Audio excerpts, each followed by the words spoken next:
तरुण गोगोई जी, भुवनेश्वर कलिता जी,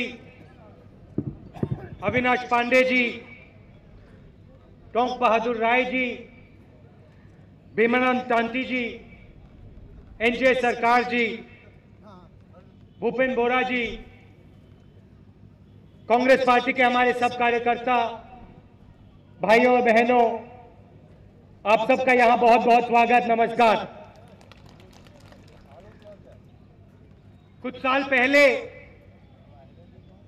असम में हिंसा हुआ करती थी, शांति नहीं थी, आतंकवाद फैला हुआ था और असम में प्रगति नहीं आ रही थी। असम अकॉर्ड हुआ,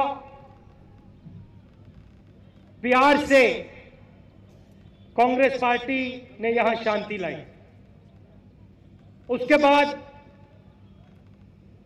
विपक्ष की सरकार आई और आपको मालूम है उन्होंने अपने 9 सालों में क्या किया। 2-3 चीजें मैं कह देता हूं। सड़कों पे काम नहीं किया, 2% ग्रोथ रेट थी,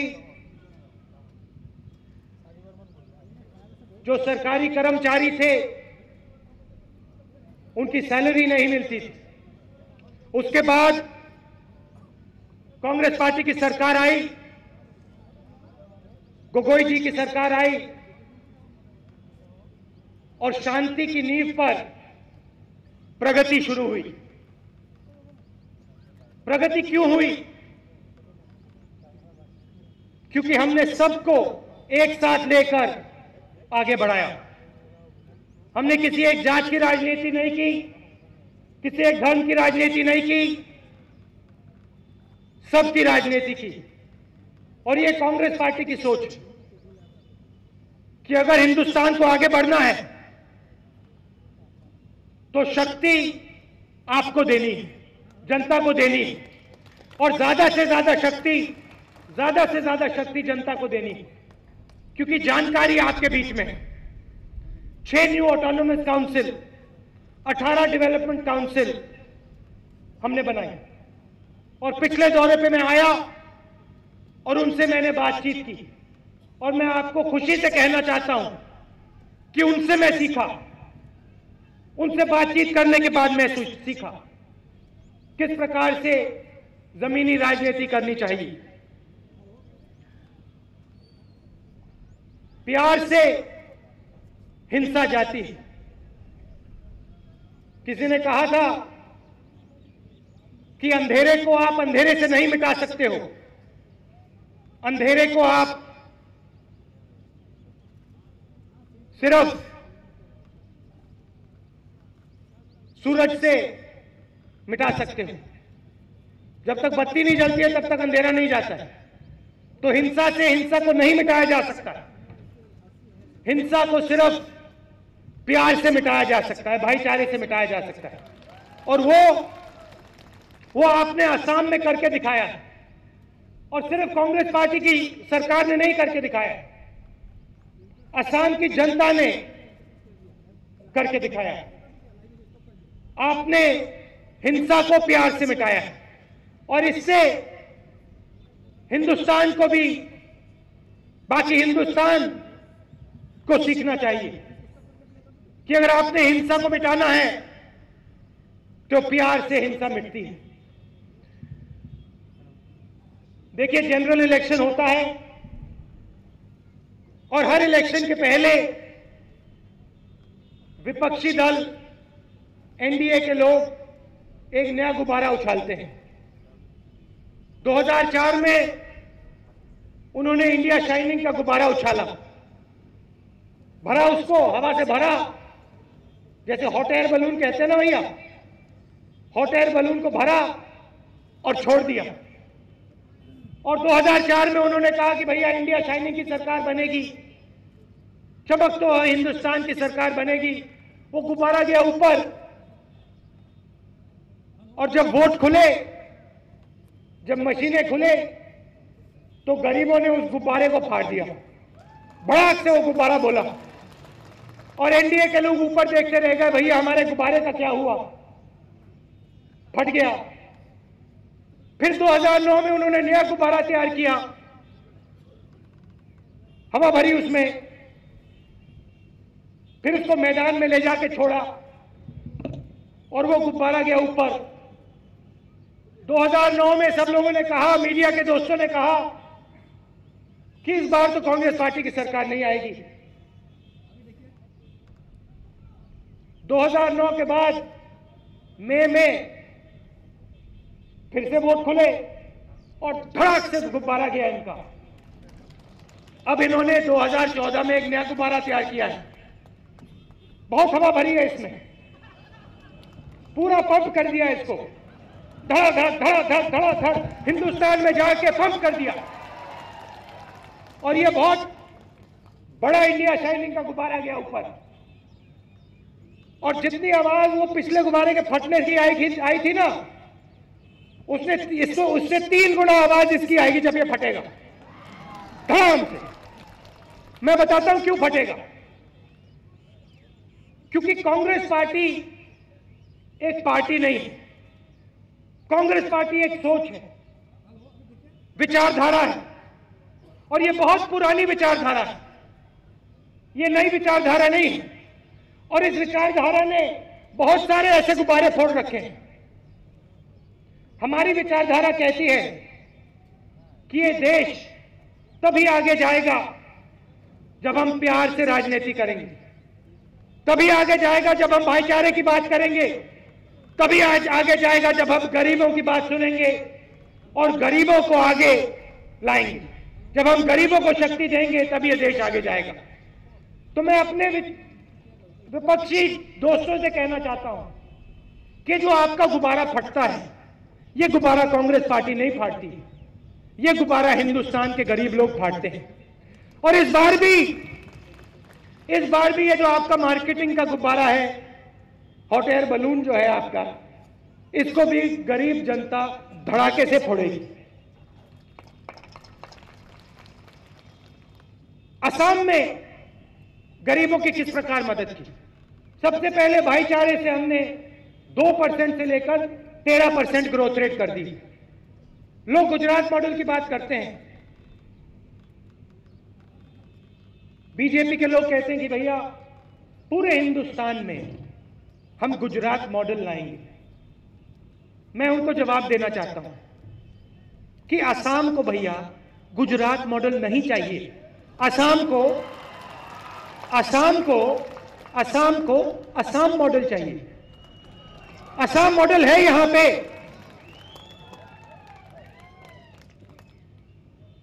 हर प्रदेश में ज्ञान है, हर प्रदेश में जानकारी है, और हर प्रदेश में अपना मॉडल है, आपका इतिहास है।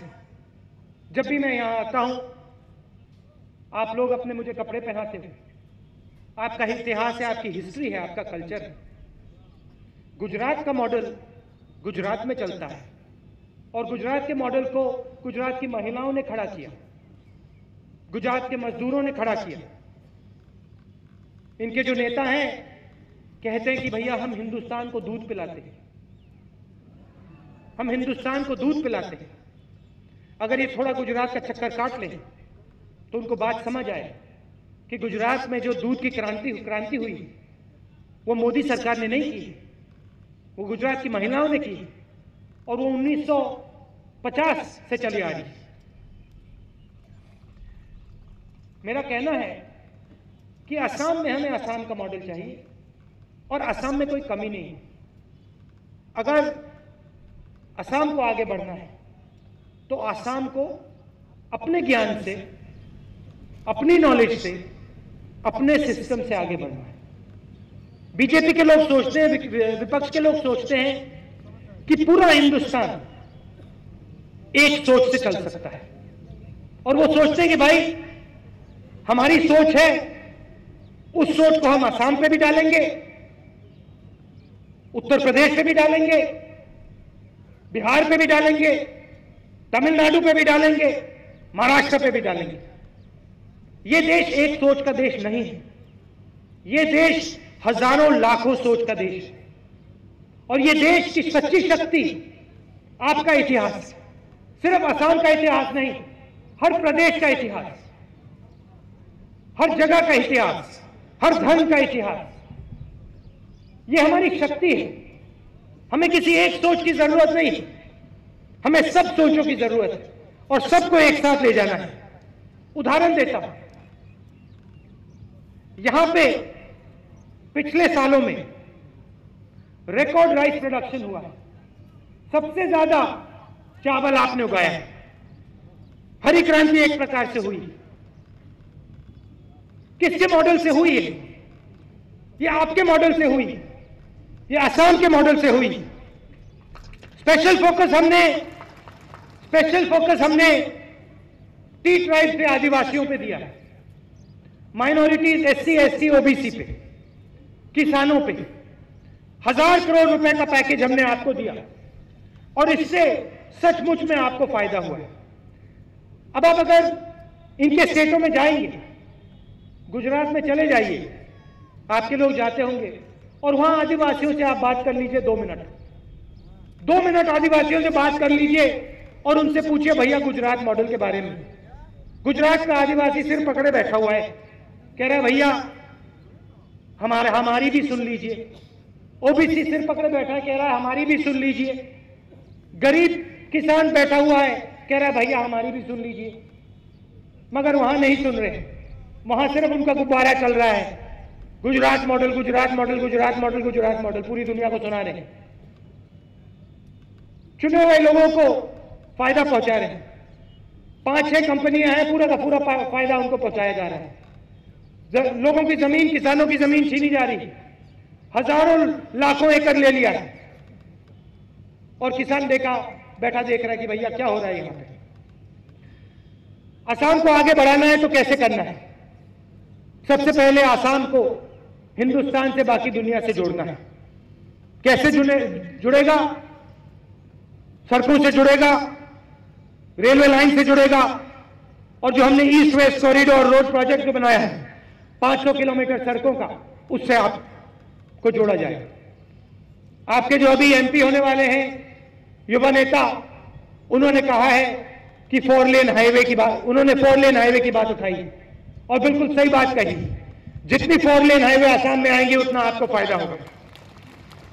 असम की सरकार ने 22,700 किलोमीटर सड़कें बनाई, 3,500 ब्रिजेस बनाए हैं और ब्रह्मपुत्र जो हमारी नदी है, जो असम की शक्ति है, उसके ऊपर 6 पुल बनाए हैं। 13 लाख लोगों को मनरेगा से फायदा हुआ है और असम आरोग्य निधि योजना जो मुफ्त की दवाई आपको दी जाती है, उससे गरीबों को फायदा हुआ है। 8 लाख लोगों को राजीव गांधी ग्रामीण विद्युतीकरण योजना से फायदा हुआ। हिंदुस्तान में हम मनरेगा लाए, हम भोजन का अधिकार लाए, हम आरटीआई लाए, आदिवासी बिल लाए, जमीनी अधिकरण बिल लाए। ये सब आम आदमी को, गरीब आदमी को शक्ति देते हैं। हम आपको शामिल करना चाहते हैं, हम आपको शक्ति देना चाहते हैं। और यहां जो असम में सरकार चलती है, डिसेंट्रलाइज तरीके से चलती है, ज्यादा से ज्यादा लोगों को शक्ति देके चलती है। गोगोई जी में और बीजेपी के नेताओं में यह फर्क है। ये जनता को शक्ति देते हैं, ये कांग्रेस के कार्यकर्ता को शक्ति देते हैं, ये ब्लॉक डिस्ट्रिक्ट प्रेसिडेंट को शक्ति देते हैं, एमएलए एमपी को शक्ति देते हैं। वहां पे सिर्फ एक व्यक्ति को शक्ति मिलती है।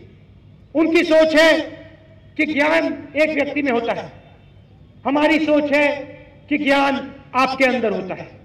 हमारी सोच है कि ज्यादा से ज्यादा शक्ति आपको देनी है, तब प्रदेश आगे बढ़ता है। मुझे बहुत खुशी हो रही है, आमतौर से ऐसी मीटिंग होती है और एक छोटे से सेक्शन में महिलाएं दिखाई देती हैं और मुझे यहां भीड़ में महिलाएं दिखाई दे रही हैं, सब जगह महिलाएं दिखाई दे रही हैं। यह आपका इतिहास है, महिलाओं को शक्ति देने का इतिहास है। आप इससे बाकी हिंदुस्तान को सीखना चाहिए। 50% महिलाओं को लोकल बॉडी में हम रिजर्वेशन दिए हैं। अगला कदम है 33% महिलाओं को विधानसभा और लोकसभा में जगह देना। हमने बिल रखा पार्लियामेंट हाउस में और उस बिल को विपक्ष के लोगों ने रोक रखा है, आगे नहीं जाने देते हैं, क्योंकि वो डरते हैं, महिलाओं से डरते हैं, सच्ची हिंदुस्तान की शक्ति से डरते हैं। हम उस बिल को पास करा के दिखाएंगे। आपने हमसे, महिलाएं आई आप मेरे पास और उन्होंने कहा राहुल जी देखिए, ये जो आपने 9 सिलेंडर की बात करी है, इससे हमारा काम नहीं हो रहा है, रसोई में हमारा काम नहीं हो रहा है, आप एक बार फिर 12 सिलेंडर दीजिए। मैं प्रधानमंत्री के पास गया, 2 मिनट मैंने सोनिया जी से बात की, 2 मिनट मैंने प्रधानमंत्री जी से कहा कि देखिए महिलाओं में हिंदुस्तान की शक्ति है, ये रोज काम करती है हिंदुस्तान के लिए, ये कह रही हैं कि 9 सिलेंडर से काम नहीं चल रहा है, इनको 12 सिलेंडर चाहिए। 2 मिनट में प्रधानमंत्री जी ने कहा बिल्कुल सही बात है, अगर हिंदुस्तान की महिला 12 सिलेंडर मांग रही है तो 12 सिलेंडर उसको मिलेंगे। असम गवर्नमेंट ने 30% रिजर्वेशन सरकारी नौकरियों में आपके लिए किया है और 2,70,000 महिलाओं को बैंकों से जोड़ा है, सेल्फ हेल्प ग्रुप के माध्यम से बैंकों से जोड़ा है। महिलाएं शक्ति देती हैं और युवा भी शक्ति देता है। रोजगार के लिए मैं आपको बताना चाहता हूं, जब हमारी यूपीए 3 सरकार आएगी तो हम क्या करने वाले हैं। आजकल मैन्युफैक्चरिंग सेंटर दुनिया का चाइना है, और जो आप घड़ियां पहनते हैं, जो आप कैमरा से फोटो लेते हैं, जो आप जूते पहनते हैं, वो सब के सब चाइना से बनकर आते हैं। अब हमने दिल्ली से लेकर मुंबई, मुंबई से लेकर चेन्नई और दिल्ली से लेकर कलकत्ता इंडस्ट्रियल कॉरिडोर तैयार किए हैं, स्पेशल जोन तैयार किए हैं, जहां हमने सड़कें बनाई हैं और railway line, dedicated railway line बिछाई है। और अब हम उद्योगों को इन कॉरिडोर में इंडस्ट्री का काम करने की अपॉर्चुनिटी देगी। इन कॉरिडोर से नॉर्थ ईस्ट में जो कॉरिडोर यहां दिल्ली से कलकत्ता जा रहा है और असम से निकल रहा है, इससे लाखों युवाओं को फायदा होने वाला है, लाखों युवाओं को रोजगार मिलने वाला है। और सिर्फ रोजगार से काम नहीं होगा, आपको शिक्षा भी देनी है, इसलिए यूपीए की सरकार ने शिक्षा पे फोकस किया है। असम में बेस्ट एजुकेशन, सबसे बेहतर एजुकेशन फैसिलिटीज हम लाए हैं। असम को आईआईटी दिया, ट्रिपल आईटी दिया, एनआईटी दिया, एनआईडी दिया, टीआईएसएस दिया, आरजीआईपीटी दिया, 2 सेंट्रल यूनिवर्सिटी दी, 3 नए मेडिकल कॉलेज दिए, 50 से 50 स्किल डेवलपमेंट सेंटर दिए, टी गार्डन में जो युवा काम करते हैं, क्योंकि हम जानते हैं कि आपको शिक्षा देने से सिर्फ देश को नहीं, सिर्फ असम को नहीं, पूरे देश को फायदा होने वाला है। तेजपुर के बारे में मैं थोड़ा सा कहना चाहता हूं। जब मैं छोटा था, एक दिन मेरी दादी ने मुझे बताया था कि जब चीन की लड़ाई हुई थी तो उनको यहां तेजपुर में भेजा गया था, और वो यहां तेजपुर में आकर उन्होंने काम किया था, रिलीफ का काम किया था। तो पुराना रिश्ता है मेरे परिवार का तेजपुर के साथ।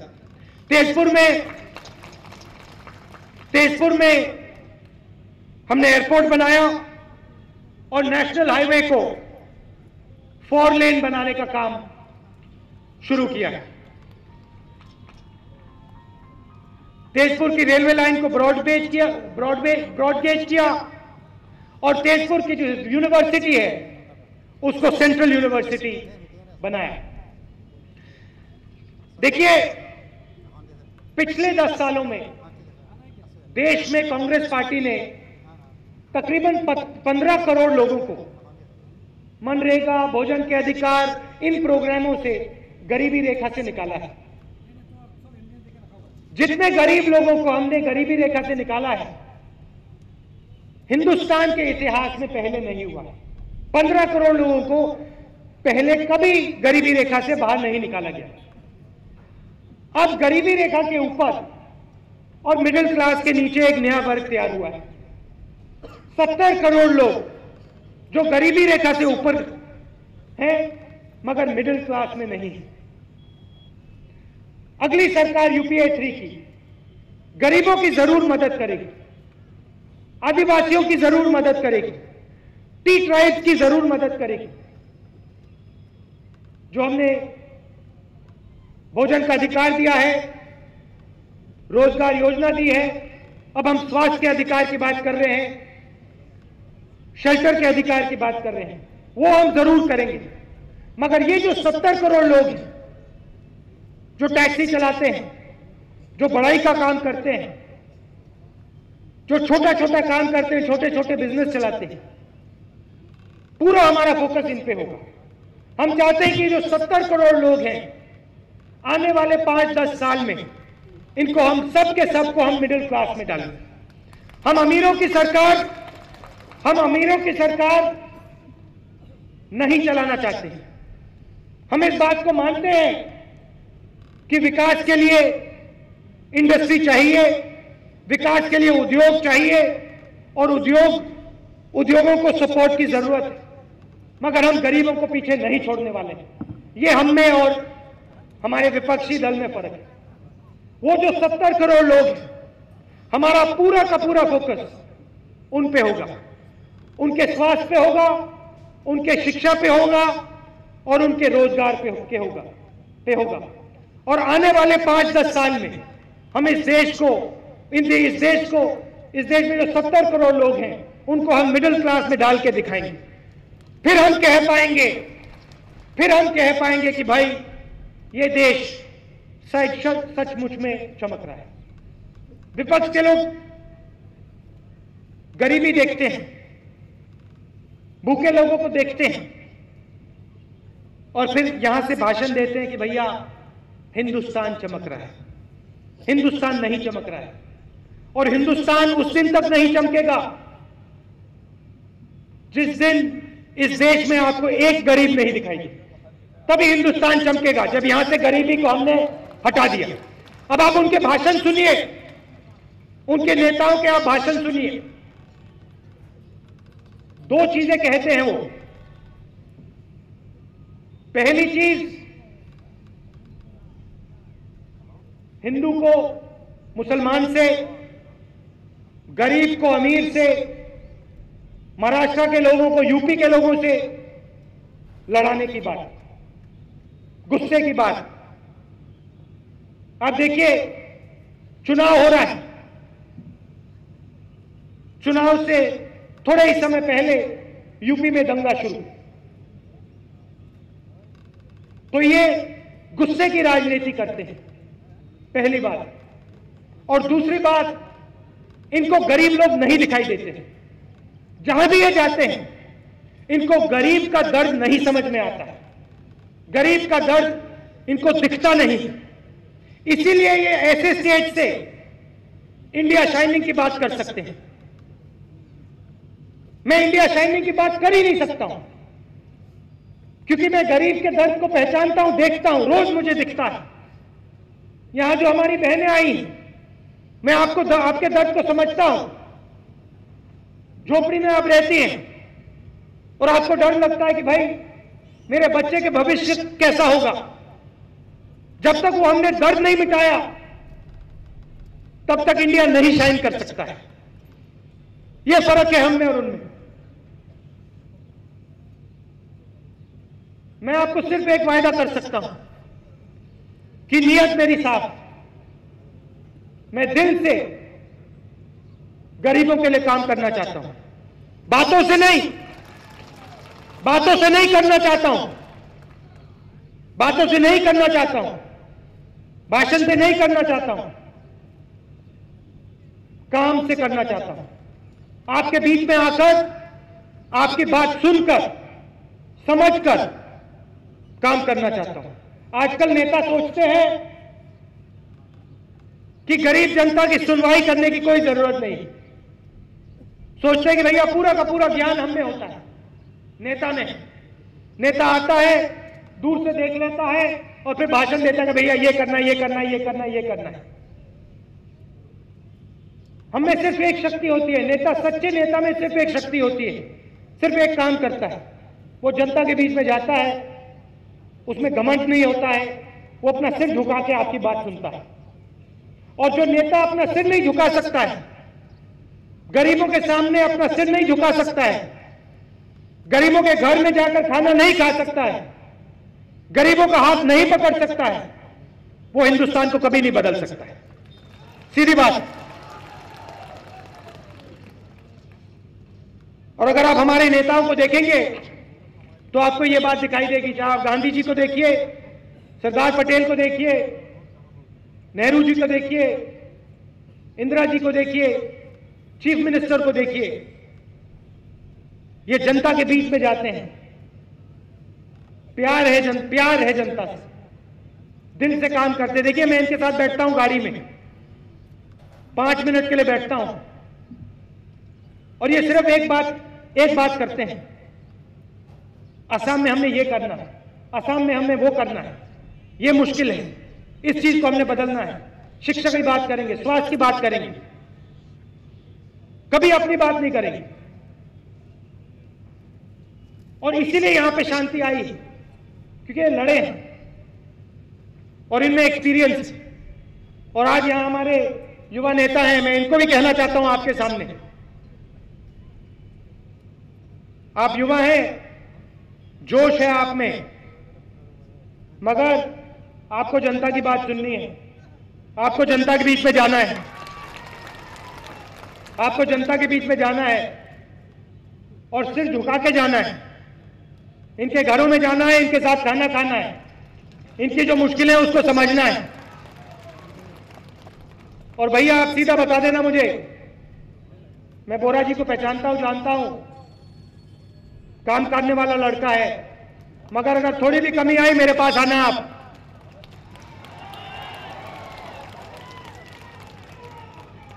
आप इनको समर्थन दीजिए, इनको एमपी बनाइए और ये आपके लिए लड़ेंगे। आप सबका बहुत बहुत धन्यवाद। जय हिंद।